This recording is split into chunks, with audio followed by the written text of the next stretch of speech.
Tub Talks with Damon on location in Montreal in Canada. And my very special guest today here from the HIV 2022 conference is Liz Highleyman. Hello. Welcome. Thank you. I'm so happy to see you. Thank you for joining me for a tub today. Oh, this is going to be fun. This is great. Now, you are such a renowned, respected reporter, interviewer. You've interviewed me, so I'm kind of turning the tables here because now I get to interview you this time. I don't usually get interviewed. I get to ask you the questions. First question I want to ask you is what you like most about your body. I would have to say I like my breasts. Say what? And I think they're holding up as I age. It's just I'm fond of them. I don't really have a reason, but yeah, they've always served me well. That's so cool. And I love hearing people speak well about their bodies, hearing what they like about their bodies. Right. It's so easy to think about what you don't like. Well, that's always the default, right? Mm-hmm. That people are so readily available to think about the things that they find about their bodies that's critical or what they consider to be lacking. Mm-hmm. And it's always through a lens, I think, of patriarchy and misogyny and homophobia. So when we kind of have a different kind of conversation, I think it really also shows other people. It's like we can also use our minds to be aware of what is good about these temporary vehicles that we get. So Liz, you are so, like I said, you're so well known in this community at these events, covering these events, really making sure people, the consumers who can't be here, who don't have the privilege of being here, learn about the relevant science, information, the data, the facts that's being presented, and you've been doing that as long as I've been around, or at least as long as I've been aware of the science part of HIV. It's been a while, that's for sure. But what's interesting to me is that your background, and what people perhaps don't know about you, is that you have quite a diverse background prior to doing research, prior to writing about scientific research. Right. When I go back a little bit, you trained to be an EMT, an emergency medical technician. Tell me about that. How did that come about? Well, actually, when I was in college, I was a computer science major of all things. Wow. And then I got involved in activism when I got out of college, and I got very involved in ACT UP Boston in the late '80s. Got a lot of close gay friends, and they were getting sick, so I wanted to do more. Yeah. And at the time, I mostly did, prevention activism. I co-founded ACT UP Boston's Needle Exchange. I did that for a long time. I did a lot of, prevention work with sex workers.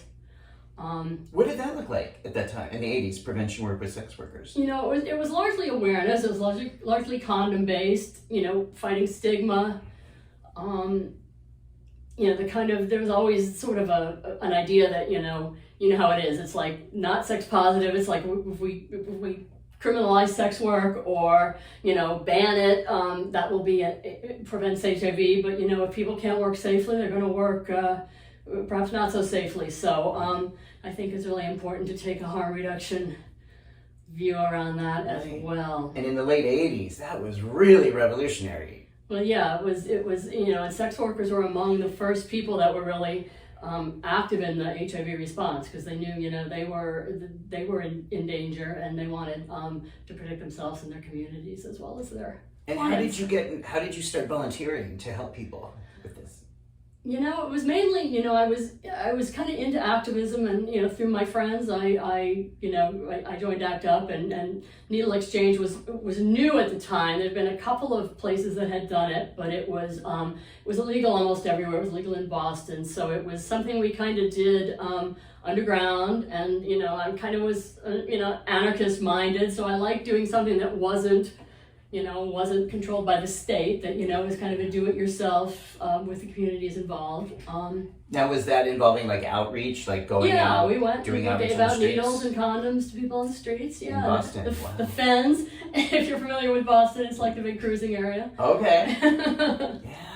Yeah. Was there ever any police interference with you being out there helping people with condoms and syringes? Not so much. We did try to, it was usually a team of 2 that went out, so we tried to kind of keep it on the down low. We didn't, there was also advocacy going on, the kind of, you do a big protest and you say we need needle exchange, but that was kind of going on in parallel to the work on the streets that you tried to kind of keep underground to protect the people that were working, obviously. Wow. And then your interest in preventing HIV and AIDS came about because you had known people with AIDS, and lost people to AIDS, exactly. Which is how really a lot of us did, I think, sort of get our grounding in this in the 80s and 90s. When all that loss, we had to, like, I felt like I had to do something, anything. Yeah, exactly. With all that grief. Yeah. And then I moved to San Francisco in 1994, which was sort of right as new HIV treatments they weren't approved yet, but the studies were starting to show that there was some promise. And I hadn't been involved in a lot of the early treatment activism with TAG and stuff, largely because it didn't really look like anything was very good. But when I moved to San Francisco, I got a job with San Francisco AIDS Foundation. Yeah.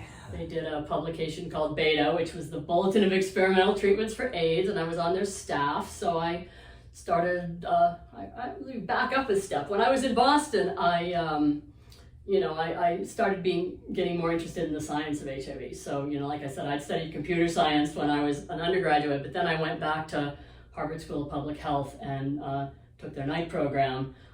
For public health. So, I learned statistics and, the kind of things you need to be able to write about things intelligently. So, But wait, how did the EMT thing fit into the all EMT that? was a little later. I was, I stayed involved in activism, and I was, I participated in the World Trade Organization, the Battle of Seattle, and that kind of thing. And I became a street medic, which, helping protesters that are getting beaten up and tear gassed and stuff. And I decided I wanted to, learn a little, develop my skills in that area. So I did. I went to San Francisco City College and trained as an EMT. I never worked as an EMT, but it was very useful for the, street medic.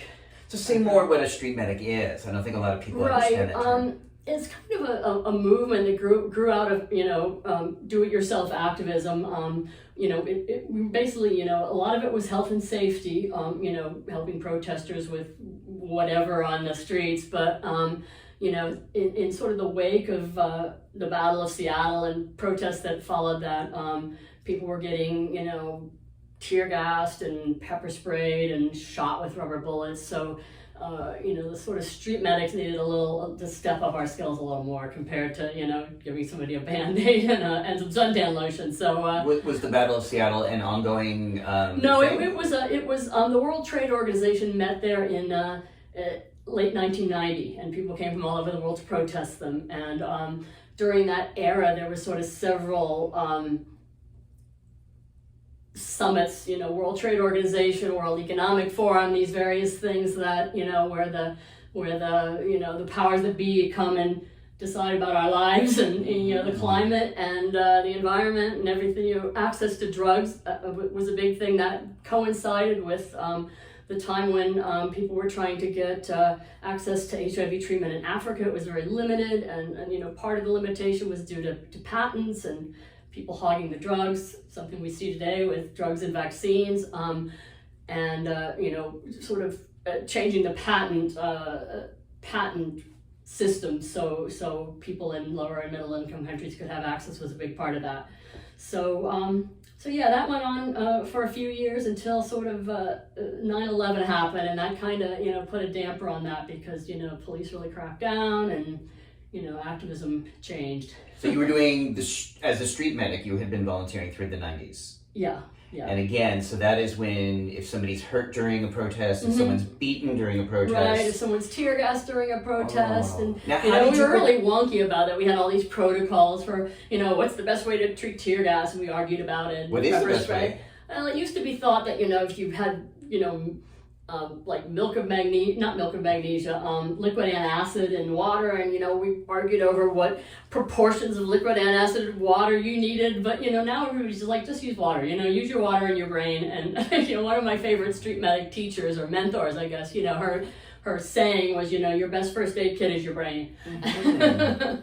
So I think what's important to point out is that this position was necessary because there was and is, as we know, so much police brutality against protesters. And that really stepped up, I think, after September 11th, and now it's, the police are like little armies, they have their personnel carriers and they're completely armed and everything. So it's, it's a different thing now. I think, in the early years of ACT UP, yeah, the cops harassed us, but they didn't, and sometimes they beat us, but they didn't, have that kind of heavy weaponry that you see today. And I think it really intimidates protesters. If you know you're going to go out and face cops with semi-automatic rifles and everything, I think it makes people intimidated. That's interesting. I hadn't really thought of it that way, but that makes so much sense that you've seen that change from 30 years ago to today. They're so much more armed, and they seem so much more volatile. Right, like on a hair trigger, and it doesn't take much to set them off, unfortunately. Now, do you think social media and our awareness plays into that, or do you think that's just really, like you've observed, they just I think it's seem really more... changed, but social media, if anything, has helped that because the cops know they're being filmed, and they can't just sort of get away with anything and hope no one notices. That's what we've seen with a lot of the George Floyd murder and a number of the other ones. That never really would have come to light to the general public if somebody hadn't been filming it. So as much as a lot of activists are very security conscious about don't take your phone to the protest and don't film anything, but I'm that plays into my role as a journalist too. I think the more people that see it, the better. So well, that was really what ACT UP was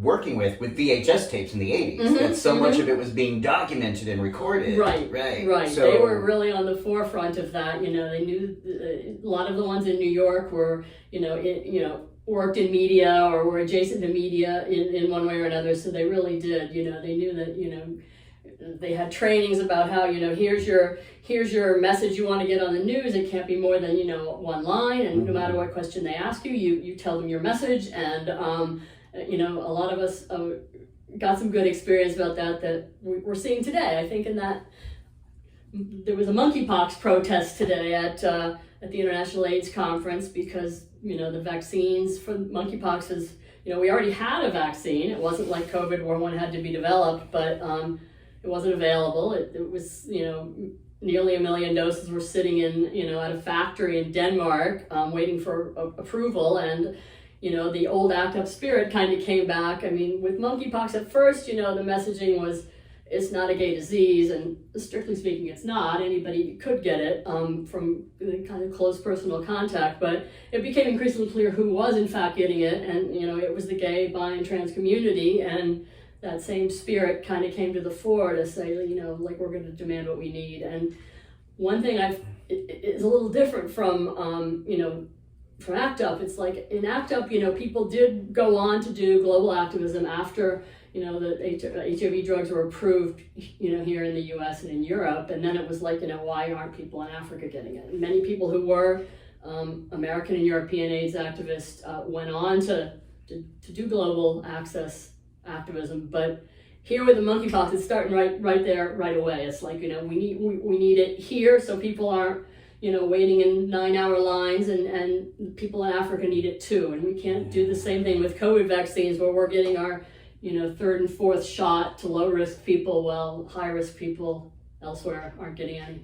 It's a mess. Wow. So you started writing then, post 9/11. You started covering these issues. No, I started covering it when I was in ACT UP, sort of informally. We had a newsletter. I wrote for a paper called Gay Community News in Boston, which was their sort of, political queer weekly. And then when I started working at the AIDS Foundation, it became my full-time job to write about and edit HIV treatment information. And I started going to these conferences. I've actually been to a couple of conferences previous as an activist, where I went to protest. I went to one in Amsterdam and protested with sex workers, and I went to one in, the 1996 conference in Vancouver, which was when we really saw the first data publicly presented that these new antiretroviral drugs in combination worked. And that was just, it was completely changed the landscape. As you know, people that were sure they were, just waiting to die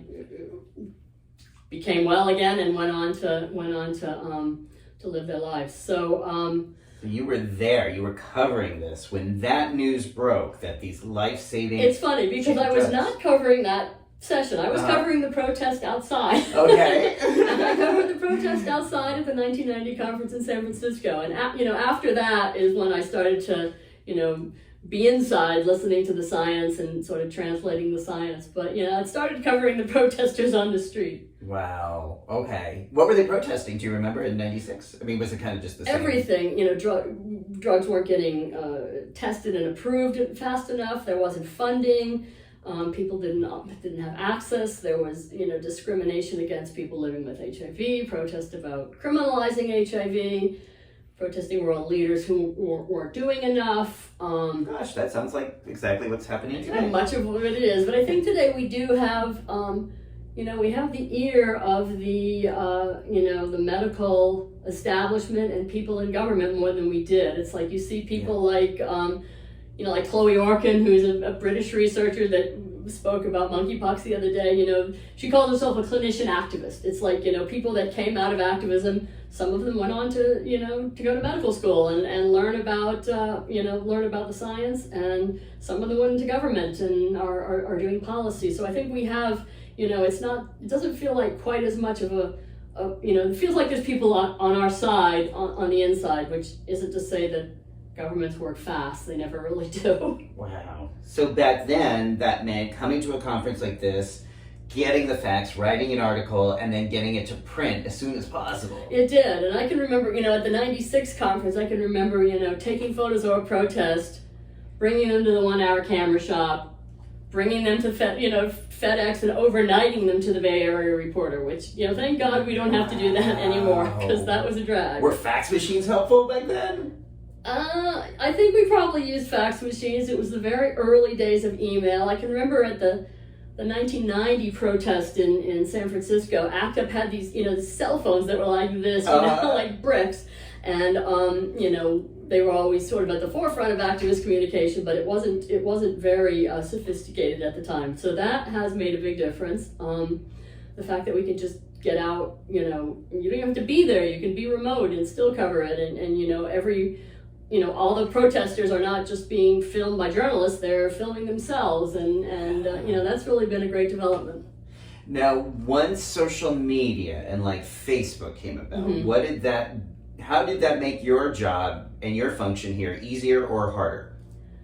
It's done both. It certainly has meant a bigger audience and a more diverse audience. It's not just, I guess I'll give a bigger answer. It's like HIV's always been a little bit of a small pond. It's like people living with HIV, people at risk for HIV care about it a lot.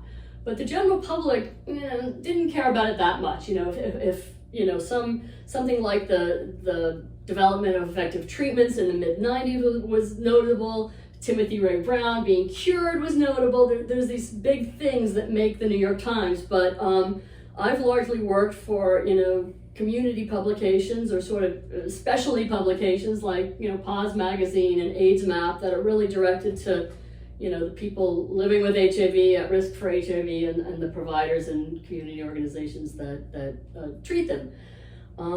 But with COVID, it started with COVID, and now we're seeing the same with monkeypox. Everybody cares.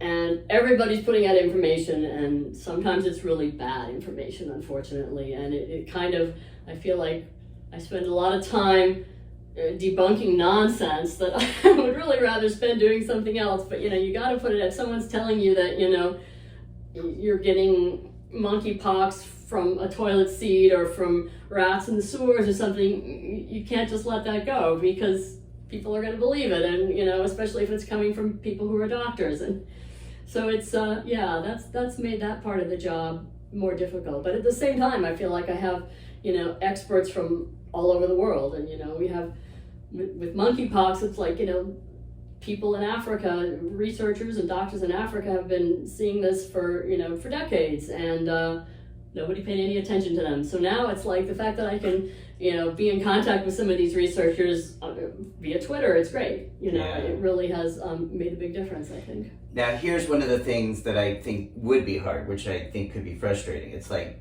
when you come here, there's an embargo, meaning you're not allowed, as a member of the press, to print certain things ahead of time until the session's completed. Assholes like me who have social media and Twitter and Facebook or you know the activists can just start tweeting like right away. As soon as they start presenting facts, we can just start printing slides. I sometimes I feel bad about that because I know you here and like several members of the media are here who are so wonderful and do such great work, but then sometimes I'm like, but this I know is relevant information and I want to get it out there. How do you feel about that? You know, it's frustrating on a professional level that you're not always the first one to put out the story, but you know, the important thing is really that the story gets out. So as long as people are putting out accurate information, kind of the more the merrier. But when people put out bad information that you not only, you know, have to report your own story, but you have to try to correct something that was wrong, that you know adds work to everybody, and it's very annoying. Wow. So you were working and writing about HIV and AIDS, and you early on started talking about PrEP, and you started talking about you know all the issues that were going on, and even a lot of the good, you know, you covered that. And so tell me then, what was it like to do this for so long and then have COVID come along and seeing so many of these issues playing out again? Well, I'll back up to PrEP a little more. That was a little different because you know, for the first time we were, you know, not only communicating to people living with HIV, but to the, you know, the broader, you know, of course, gay and bi men, but also, you know, women at risk, you know, talking to the general public to say, you know, there's a new tool for you. And, you know, what I think probably the biggest frustration of my career as a science journalist is I'll talk to people today, you know, in 2022, and, you know, people, you know, generally well-informed members of the general public have no idea there's an HIV prevention pill. They have no idea that hepatitis C can be treated now with, you know, a pill you take for 3 months and you're cured. And people just, you know, no matter how many stories we write about it, it seems like... It's okay. Oh. That's all right. I got it. I won't lean on it. But yeah, no matter how many stories we write about this, it seems like, you know, some people just, you know, like I say, even well-informed people who are, you know, highly educated, who are in these circles, it just hasn't reached there. And I don't know really what it takes to get it out there. You know, I face the same question. And early on, I was thinking, okay, well, this sucks because the New York Times won't talk about it, and the major media organizations won't cover PrEP. But then they kind of eventually did, like around 2014. And they, you know, Gilead eventually started putting ads like on RuPaul's Drag Race and the Rachel Maddow show, and even Days of Our Lives, I see PrEP ads.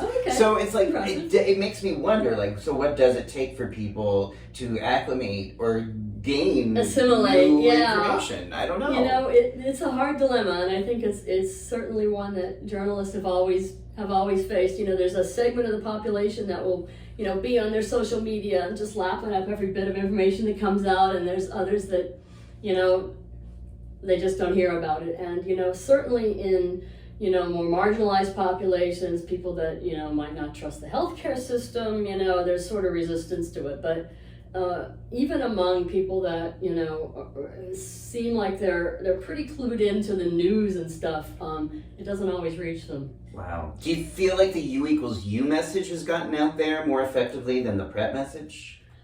Not really. I think it's reached, you know, the gay, bi, and trans community, but I don't know that it's general knowledge. It's like I probably would guess that PrEP is a little more well known than U=U, but I that's just a guess. Wow.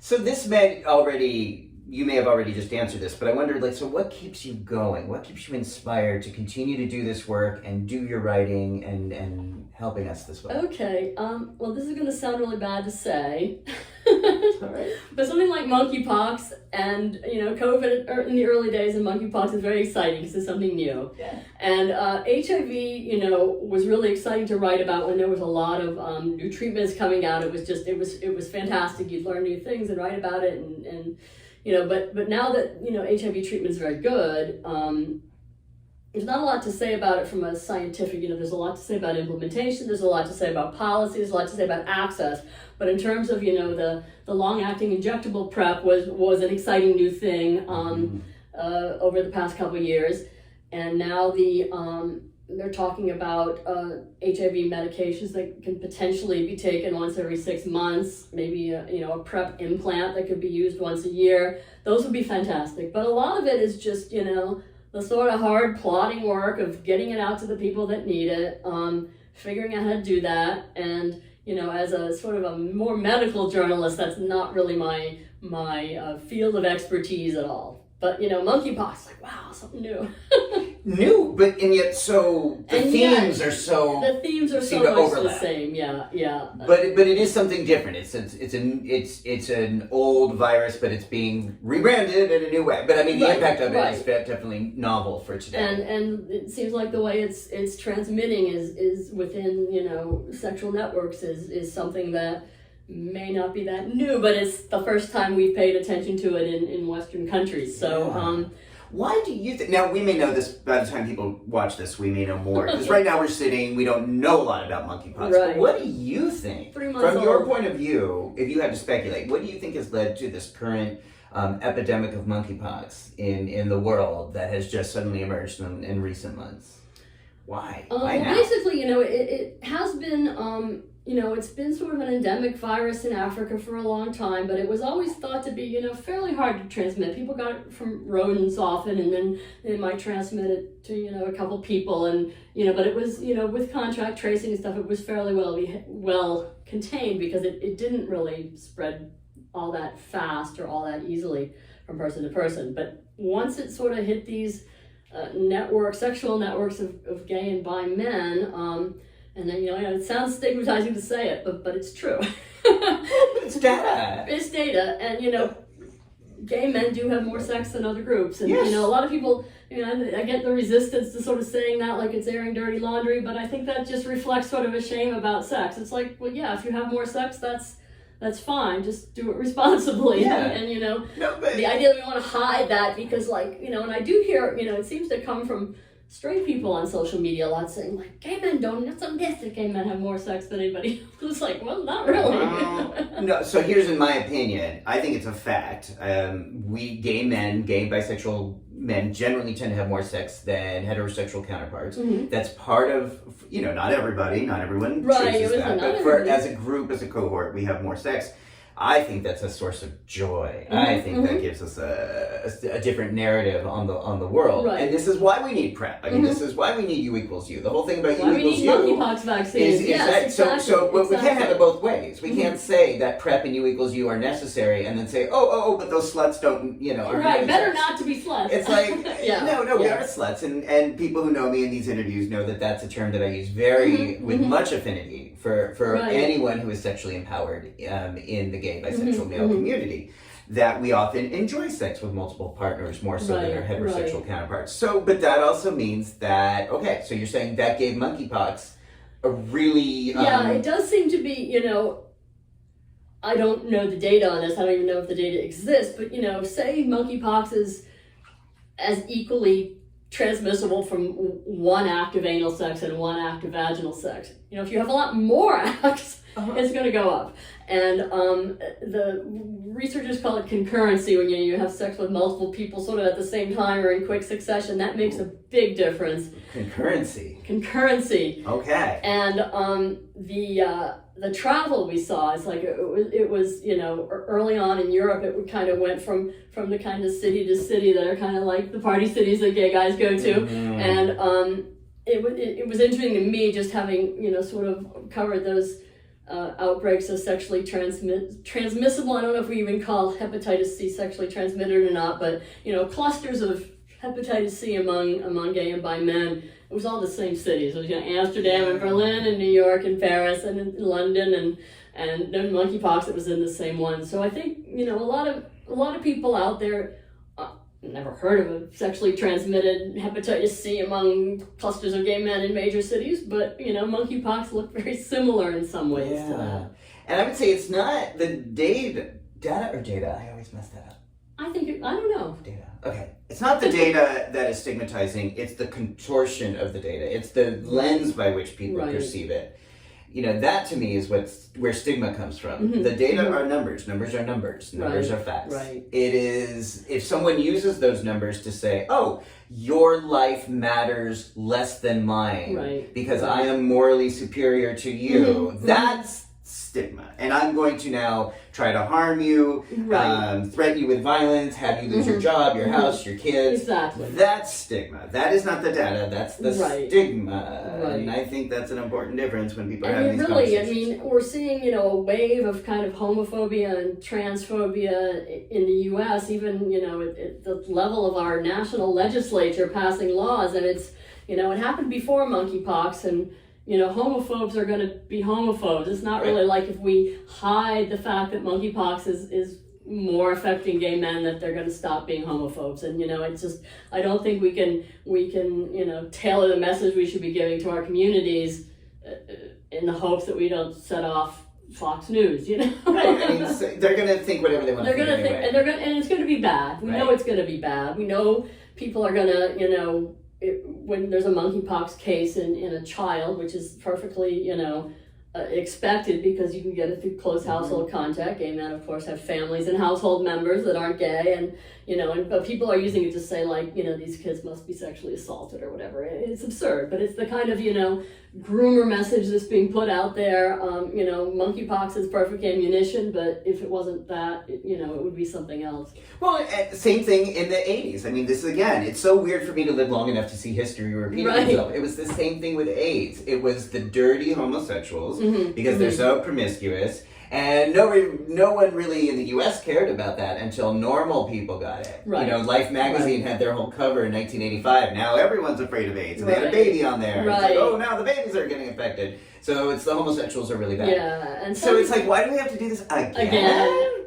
And there's definitely people in public health who thought back then, and some of them still do apparently, that, if we say, everybody's at risk, or, imply that everybody's sort of at equal risk, everybody will care. Or people won't stigmatize gay men as much if they think everybody can get it. But I tend to think it has the opposite effect. If you think you're gonna get monkeypox or HIV from, being in the same room as a gay man, or, eating a meal with a gay man, I think that promotes homophobia compared to saying, if you're not in that sexual network, you're probably okay. Right.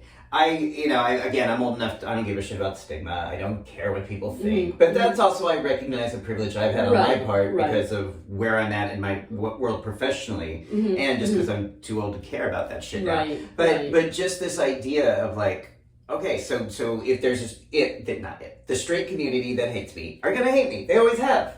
That's fine. What can you do? It's not my responsibility to make them comfortable or anything. And if anything, I think as we are having these conversations, as these bathtub interviews have reflected with certain sex workers and people that are talking about sexuality in a really open way, I do think there's a movement to sort of shift the conversation from sex as something harmful to sex as something healthy and celebratory. And within that framework, we can really think about some ways to reduce risk and increase our health. Right. And what you say about, the privilege point is, a necessary one. There are people in communities that, it's really not safe for them to be openly gay or to be openly a slut or whatever. And, I think we saw that.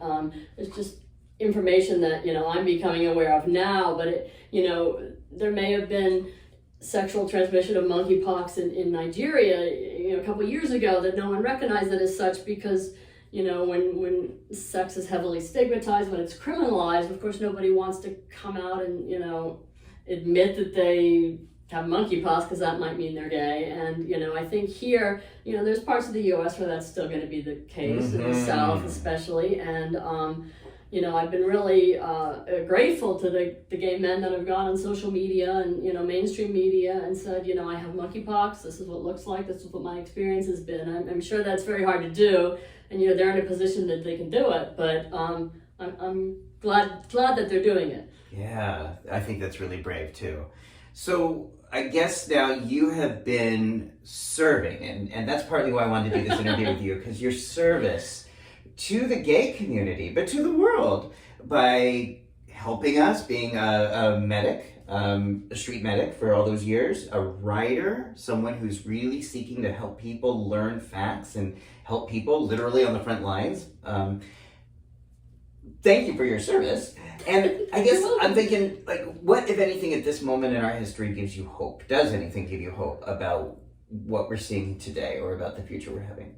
Well, there's a lot to be depressed about at the moment, but I do think, I think we're making, to see, like, just to go back to the monkeypox, to see how sort of quickly people, in our community sort of got, put on the pressure, and how fast the government responded to it, which, it seems slow to us when you're waiting in the 9-hour monkeypox line, but compared to the years it took, during HIV, things are moving faster. Science is moving faster, which is both a blessing because, you learn important stuff faster, but a curse because more information travels faster than good information often, and that's sort of an endless battle. But in general, I think there's a lot to be even though we're seeing a lot of backlash in the U.S. right now. I think things for gay people, for women, for Black people are better than they were if you take a longer time view. It's you have to be pretty right wing now to be opposed to gay marriage, which I don't know what to think about the abortion and loss of our reproductive rights. It's like, on the one hand, the right wing seems to be getting everything they want, but it does seem to be kind of lighting some fires under some asses it's another thing I did back in the 80s is we used to,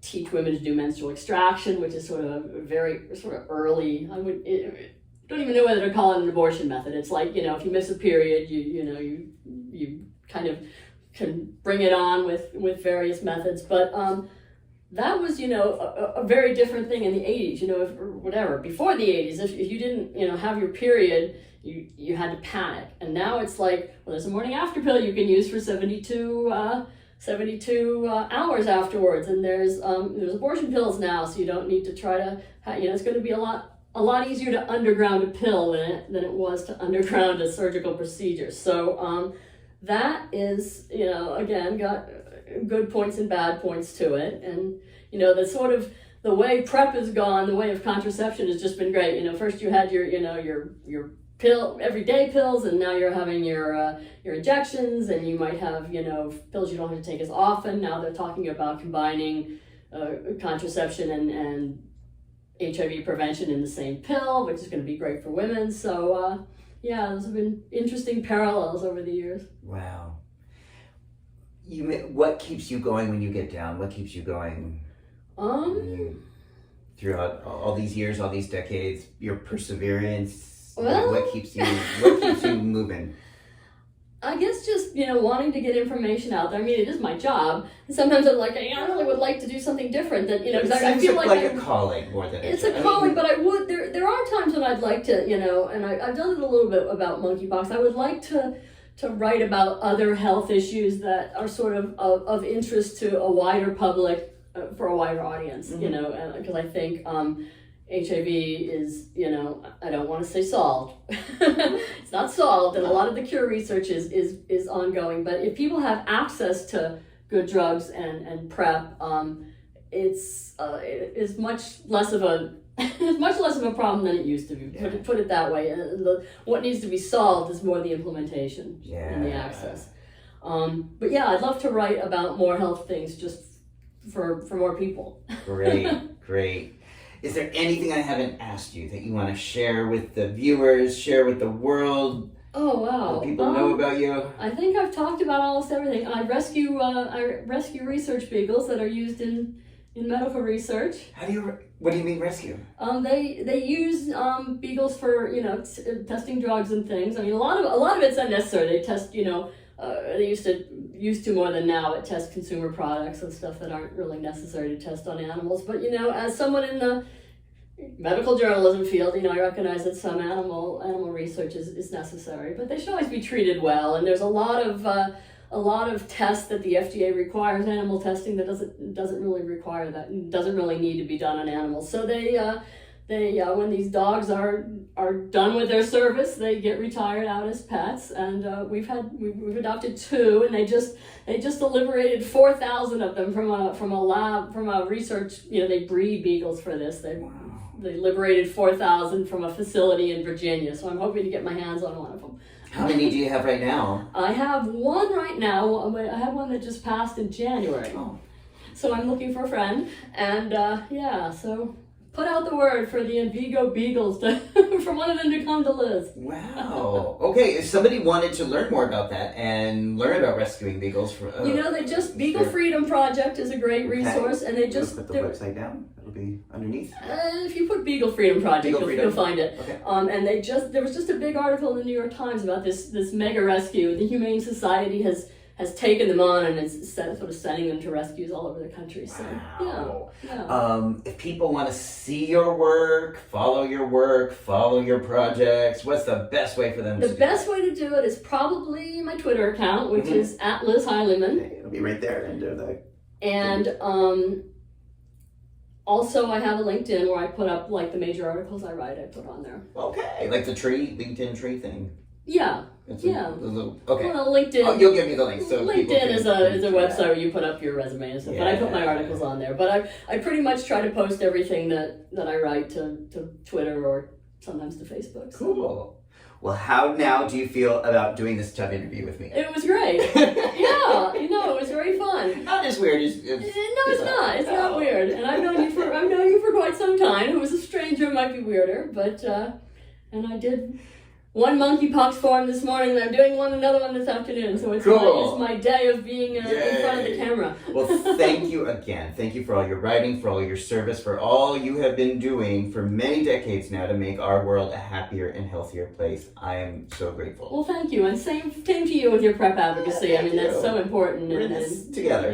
We are. Yeah. All right, everybody. Thank you for watching Tub Talks. If you like what you see, subscribe down below. And, I just say whatever issues are coming up here, think about talking with your friends in your hot tub or your bathtub or your dinner table, whatever, about harm reduction, about writing, about science. Talk about it. Have these conversations, because this is how people learn about PrEP, about U=U, about monkeypox, about STIs, about all these things, is more through their friends and through these conversations. So keep that conversation going. Keep it going. And keep reading Liz so you'll know the facts when you have these conversations. All right, thank you. Thank you. Thanks, everybody.